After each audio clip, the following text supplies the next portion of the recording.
Hey class, sorry for the delayed update. I was having some technical difficulties with all of this stuff yesterday, so luckily I got it all figured out. Today is going to be a quick video because I think you have a good sense of what you're doing, of what you should be doing. A couple housekeeping things I want to cover. By now, you should have pretty much everything graded and back to you except for the midterm reflection. I like to take my time with that and kind of read those a little bit alongside Project 3 when that comes in. Um, so, I'll be grading those anywhere between, now and next week. So you'll get those back soon.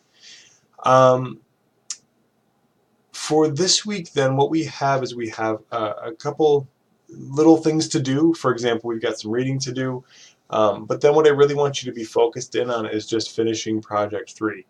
Now, like I said, you've got some things graded, or I'm sorry, finish a draft of Project 3. You've got so far an introduction written. You've got an outline written. You've got all of your Cornell notes from Project 2 that you can pull from and essentially transform into a lit review. So you should be in pretty good shape. And so what I want to see is that you're starting to put these things into practice by fleshing out your lit review, starting to put some of those sources in conversation like I talked about last week in that walkthrough video and in my initial weekly video. So what I'm going to do is this is going to go up Tuesday. You probably won't see it till tomorrow at the earliest. Is on Friday I will open up the drop boxes for your peer review, just like I always do. So you'll have those ready to go, and just kind of start to get those up there. Now there's a couple things that I want to pull your attention toward as you work this week. Number one is you've got a little bit of reading here. So the introductions, Cars, Chapter 3.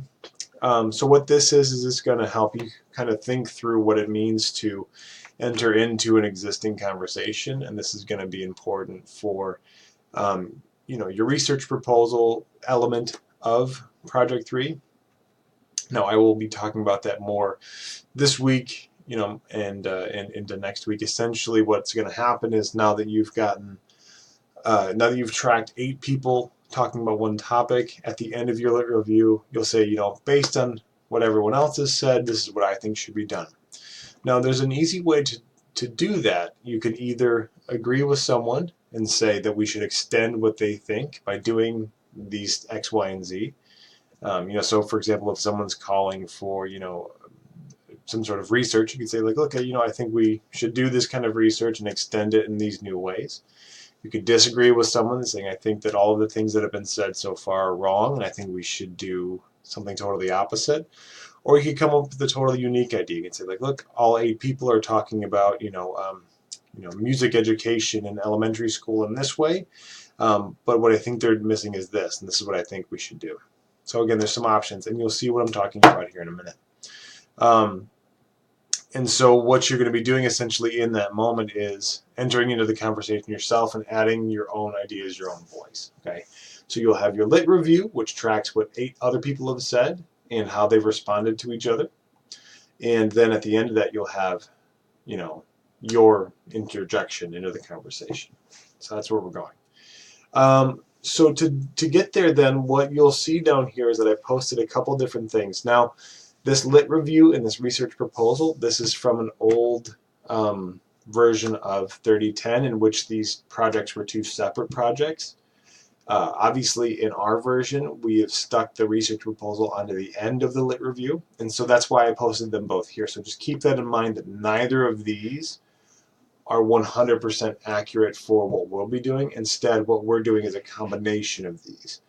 But looking at these 2 things, you can see the kind of moves you're going to have to make. The lit review especially has not changed that much. If you look at this lit review, you will be looking at a really good example of how someone can follow a research question on through the research process and then to track that. The research proposal down here is doing some interesting things that we'll talk about. For one, they're giving us kind of a clear statement of the problem. They're going to give us kind of an overview of what's been done before. Obviously, that information is now contained in your lit review. And then they are coming in with like a stakes, like why is this important? Again, something that's probably already being done in your lit review. Why is this important? And then what they do is they come in with the quote-unquote thesis of it, which is towards the end actually, where it says, I propose that we do X, Y, and Z. Okay, and so just kind of take a look at the research proposal especially to see what one looks like so you know kind of where we're going. Now what I'd like to do is on Friday, either Friday or Saturday, what I'd like to do is I'm going to post a video kind of similarly to how I did for the lit review, talking in more detail about the research proposal. Again, what I want you to focus on for this very moment for your rough draft is that lit review, okay? And I will be posting more detailed discussions of the research proposal this week. All right, so that is our job for this week. So you've got a little bit of reading. Take a look at these student examples to get a good sense of what you should be doing. And then we'll do our rough drafts for Friday.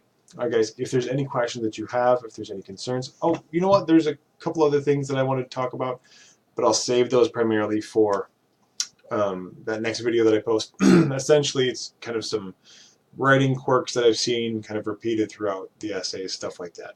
But major housekeeping stuff. Please make sure that you are double checking your work against the rubrics that I posted on Canvas, against the assignments that I posted on Canvas.